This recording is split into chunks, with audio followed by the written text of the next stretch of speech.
14th of March, and we are on a freedom flight. We are leaving Canada, and we are headed to Los Angeles. Grandma's here. Hi, Grandma. Bruce here, with a ball in her mouth. Why don't you say hi? He called it a prison. He looked straight into the camera and told the world that the very institution he now wants back in, the monarchy, was a cage he needed to escape. And you know what? You already know what I'm about to say. We all watched it. We saw the Freedom Flight video. And now here's the thing, he's desperate to make it disappear. Prince Harry wants that Freedom Flight video deleted from the internet, Lady Colin Campbell. He says we should never see it again. We should just pretend that he never made all of these ludicrous claims. You know what? Why don't we just play it? Not to clarify it, not to explain it away. Deleted, scored from the internet. Lady Colin Campbell said it plainly. He wants that video gone, never to be seen again. And the reason for that, well, you'll see. I'm gonna play it for you again right now. Not because we enjoy poking the bear, actually, maybe a little, but because when a man with a title, a platform, and a PR team tries to bury evidence, you don't look away. You lean in. On March 14th, Harry sat on that flight from Canada to Los Angeles, Meghan beside him, and he called his grandmother's legacy, his father's life's work, his brother's future, a prison. He said it with a smile. He said it with a lightness that made it almost more disturbing. He was free. And now he wants you to forget he ever said it. But I need you to stay with me here because what Lady C unpacked about that video is something nobody else is talking about. This wasn't just a tone-deaf celebrity moment. It was a calculated framing. Harry wasn't saying he disliked palace life. He was crafting a narrative of incarceration, of liberation, of enlightenment under Meghan's guidance. Every single person still inside that so-called prison, his father, his brother, their wives, they were trapped, soulless, unaware. And he, the awakened prince, had broken the chains. Lady C said it best. It was a bold statement of the fact that he had been imprisoned, that he had been born into a prison, that he had been brought up in a prison, and that under Meghan's ministrations and her enlightenment, he had managed to escape from the prison that he had nothing but contempt for. It was a bold statement that he'd been born into a prison, brought up in a prison, and only through Meghan's ministrations did he escape. And he had nothing but contempt for those still inside. Now here's where it gets interesting. That video is still out there, and Harry is scrambling. He wants it removed because he's trying to sell you a new story that he's a working royal, a man of duty, a servant of the crown. And look, if you've been paying attention, you already know that's a lie. Not my word, Lady C, who knows more about the inner workings of that family than almost anyone alive, called it plain plumb lying. No, but he's actually just lying, plain plumb lying, by saying he's... The definition of a working royal is someone who works for the institution and the country, not for personal enrichment. Harry expects recompense into his personal bank account. Why is Harry putting himself on a collision course? Well, I think they are asserting their position, wouldn't you have said? And oh, yeah. They are already on a collision course with William and indeed with Charles and indeed with the Lord Chamberlain's regulations, that they are on a collision course. They've been on a collision course, Dan, even before you revealed that Brexit was happening. Yeah. That's not service. That's selfishness dressed up in a 5,000 suit. And he's hoping you won't notice the contradiction because he's betting big, that the Freedom Flight video is gone. But it's not. We have it. And we're not letting it vanish. You know, I have to pause for a moment here and speak to you quietly. Just us. Because this isn't just about Harry. It's about something I've felt deeply wrong for years. It's about the weaponization of victimhood. Diana, God rest her soul, was a complex woman. We'll get to those bombshell tapes in a moment. But Harry learned a pattern somewhere. Claim oppression, claim imprisonment, then use that manufactured wound as currency. And when that currency runs out, rewrite the script and demand the old one be burned. It feels personal to me because we've all known someone like this. Someone who rewrites history to avoid accountability. And now we're watching it play out on a global stage, with actual royal titles at stake. But before I get to those Diana recordings that are about to change everything, let me pull on this thread of delusion a little harder, because it's not just the Freedom Flight video he wants erased. It's everything he said in Spare. It's every interview. It's the whole foundation of the Meghan and Harry brand. They built their empire, their Netflix deals, their Spotify rants on the claim that the institution was toxic. And now they want back in. Harry is on a collision course with William. Not a maybe, not a rumor. Buckingham Palace itself acknowledged that William will not countenance any type of return for these two. So why is Harry pushing? Lady C said they're asserting their position. Or I'm a member of my birth family. You're just a member of the family you were born into. Yeah, but that wasn't what he was saying in the interview, was it? No, he's trying to muddy the waters, and he's trying to establish terra firma, but it's on mud. And terra firma and mud are not, they're actually polar opposites. Trying to establish terra firma, but it's on mud. He is a working royal. Working royals is a term that means that the royal is working for the institution of the monarchy and the good of the country. They are not working for their enrichment. They are working for the enrichment of the state that they represent. Harry is, of that definition, not a working royal, because he is expecting a recompense. And terra firma and mud, well, they're polar opposites. You can't build a palace on a swamp, no matter how many People magazine covers you buy. And they did buy a cover. Did you see that? Harry and Meghan's team fed People magazine a glowing, in-depth piece designed to push King Charles's state visit off the front. They succeeded.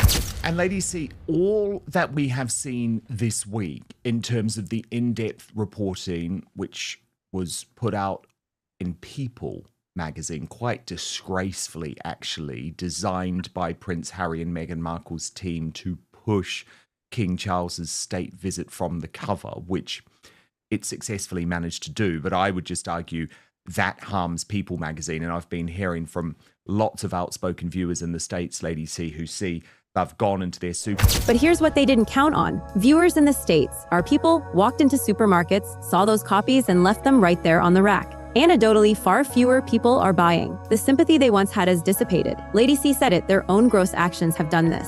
And yet Harry keeps making these stupid assertions. I'm a working royal. I'm a member of the family. Well, yes, he is a member of the royal family in the same way I'm a member of my birth family. You don't get to quit the family and then demand a corner office and a paycheck. That's not how any of this works. And while Harry is fighting his PR war, the establishment media is doing something even more insidious. They're going after William and Catherine. The Daily Mail ran a hit piece on their 15th anniversary wedding photo, called it too glossy, too showbiz, said it was all a bit Meghan. Can you believe that? Catherine almost can't do right for doing wrong. She edited a photo. They attacked. She uses a professional, they attack. Pick a lane. The photo was beautiful. It was a happy family, captured in a moment. George wasn't even looking at the camera. It wasn't some slick, staged propaganda. And yet Claudia Connell at the Mail wrote that it's starting to feel like they're one small step away from writing inspirational quotes on bananas. That comparison, comparing a future queen to a former lifestyle blogger, is not just lazy, it's a deliberate campaign. Lady C admitted some of the criticism had merit. I mean, it's a sexual photo, actually, and it's creepy. Again, I use the word creepy again. She's purposefully used a see-through dress to invoke that famous picture of Diana taken by Arthur Edwards. But Lady C, that picture taken... That she'd have preferred Catherine take the photo herself without the professional patina. And fine, we can disagree on that. But the double standard is the poison. Meghan releases weird, sexualized photos backlit, faces hidden. C. I was finally going to say, because she knew that we had fallen out over her desire halfway through to change her story and to make herself into more of a victim than she was. And I think if one of the virtues of this, if these tapes emerge in their entirety, will be... And that's authentic.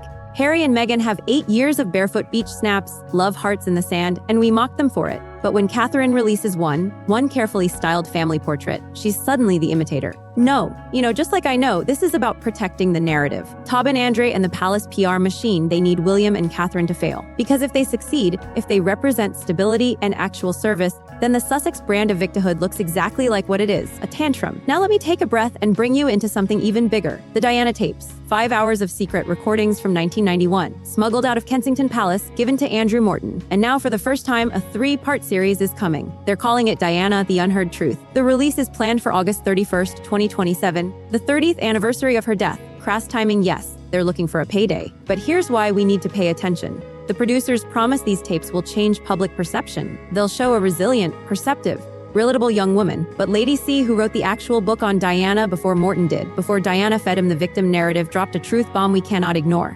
Diana never cooperated with Morton directly. She used James Colthurst as a go-between. She was selective, she was tactical, and she fell out with Lady C because halfway through writing that earlier book, Diana wanted to change her story to make herself more of a victim than she actually was. As a result of the Morton book, she has been presented as the victim that she never was.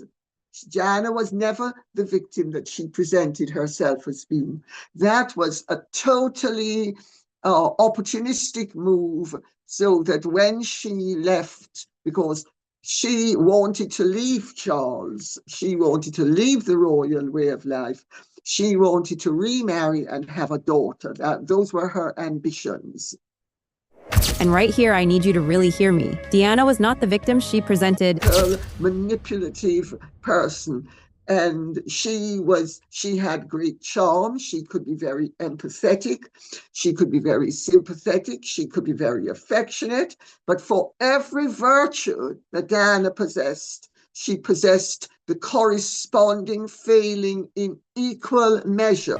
That's not me talking. That's Lady Colin Campbell, who knew her, who wrote the first book, who saw the real woman up close. Diana was resourceful. She was strong. She was the dominant partner in the marriage. She had tremendous charm and great empathy, but she possessed the corresponding failing in equal measure. And she was also superb at masking the aspects of her personality. And she presented herself as far sweeter and more vulnerable than she was, because she did have a sweet and vulnerable side to her. A hard, tough, ruthless, manipulative, and devious side. And that's unusual in a personality to hold such extreme opposites. But she was superb at masking it. Camilla, but she had nothing against Charles ending up with Camilla. This supposed great hatred of Camilla has been, and that she was a great victim of Camilla is an invention that even Diana attacked. She presented herself as far sweeter and more vulnerable than she was because she understood the power of that image. Those tapes might finally show that she intended to leave Charles from the start, that she wanted her own version of Camilla, that she had no problem with Charles ending up with Camilla. Prince Harry wants that freedom flight video deleted from the internet, Lady Colin Campbell. The supposed great hatred and invention. Even Diana admitted it at times. Why does this matter? Because Harry has built his entire identity on his mother's victimhood. He's the son of the wronged princess. He's breaking the cycle. He's the hero of his own story. But if these unheard tapes reveal a Diana who was tactical, who used the narrative of suffering as a strategic exit from a life she no longer wanted, who wasn't crushed by the system but navigated it with ferocious intelligence, then the whole foundation crumbles. Harry's freedom flight narrative, his prison talk, his Meghan, ask, savior script, it all starts to look like a generational rerun. A son repeating the same tactics, but without the subtlety, without the grace, just the raw hunger for freedom and cash. And that's why he wants that video deleted. Not because it's embarrassing, because it's evidence. It's a timestamp on the exact moment he declared war on the prison. And now he's trying to walk back through the gates and pretend he was never a prisoner. You can't have it both ways. You can't sell the story of your great escape and then ask for your old room back. So here we are. The Freedom Flight video is still up. The Diana tapes are coming. The collision course with William is locked in. And the media from the Daily Mail to People magazine is picking sides. You and I, we're just watching it unfold. But here's my question to you, and I want you to sit with it. Really sit. If Harry is so convinced that he's right, that he's a working royal, that his version of history is the truth, why is he so afraid of a 2-minute video? Why does he need it erased? People with nothing to hide don't scrub the internet. They don't rewrite the record. They don't demand we all pretend they never said what we all heard them say. Comment below. Tell me what you think he's really afraid of, because I have my theory, and I think you already know what it is. Let's talk.